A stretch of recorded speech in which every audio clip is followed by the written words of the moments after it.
ಜರ್ಮನಿನಲ್ಲಿ ಒಂದು ರೂಲ್ ಇದೆ. ಇದನ್ನೇನಾದ್ರು ನಮ್ಮ ಇಂಡಿಯನ್ಸ್ ಕೇಳಿದ್ರೆ ನಂಬದೇ ಇಲ್ಲ. ಜರ್ಮನಿನಲ್ಲಿ ನೀವು ವೆಕೇಶನ್ಗೆ ಹೋಗಿರ್ತೀರಾ ಅಂತ ತಿಳ್ಕೊಳ್ಳಿ. ಸೊ ಅವಾಗ ಏನಾದರೂ ನಿಮಗೆ ಜ್ವರ ಬಂದಿರುತ್ತೆ ಅಥವಾ ಏನಾದರೂ ಹೆಲ್ತ್ ಪ್ರಾಬ್ಲಮ್ ಆಗಿರುತ್ತೆ ಅಂತ ತಿಳ್ಕೊಳ್ಳಿ. ಸೊ ಅವಾಗ ನಿಮ್ಮ ಪೇಯ್ಡ್ ಹಾಲಿಡೇಸ್ ಇರುತ್ತಲ್ಲ, ಅದು ವೇಸ್ಟ್ ಆಗಲ್ಲ.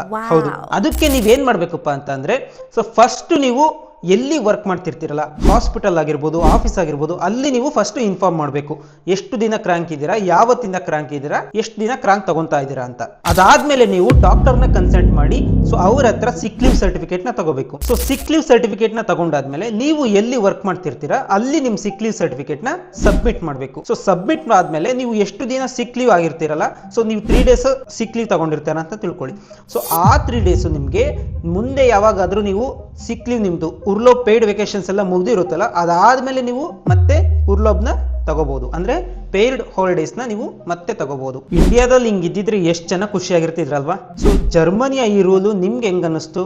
ನಿಮ್ಗೇನಾರು ಈ ರೂಲ್ ಮುಂಚೆನೆ ಗೊತ್ತಿತ್ತಾ? ಸೊ ಕಮೆಂಟ್ ಮಾಡಿ. ಇಂಥ ಜರ್ಮನಿಯ ಇಂಟ್ರೆಸ್ಟಿಂಗ್ ಫ್ಯಾಕ್ಟ್ಸ್ಗಾಗಿ ಮತ್ತೆ ನರ್ಸಿಂಗ್ ಬಗ್ಗೆ ಆಗಲಿ ಮತ್ತೆ ಸ್ಯಾಲ್ರಿ ಬಗ್ಗೆ ಆಗಲಿ, ಸೊ ಜರ್ಮನಿಯ ರಿಯಲ್ ಲೈಫ್ ಎಕ್ಸ್ಪೀರಿಯನ್ಸ್ ಬಗ್ಗೆ ಆಗಿ ಸೊ ನಮ್ಮ ಪೇಜ್ನ ಫಾಲೋ ಮಾಡ್ಕೊಳ್ಳಿ.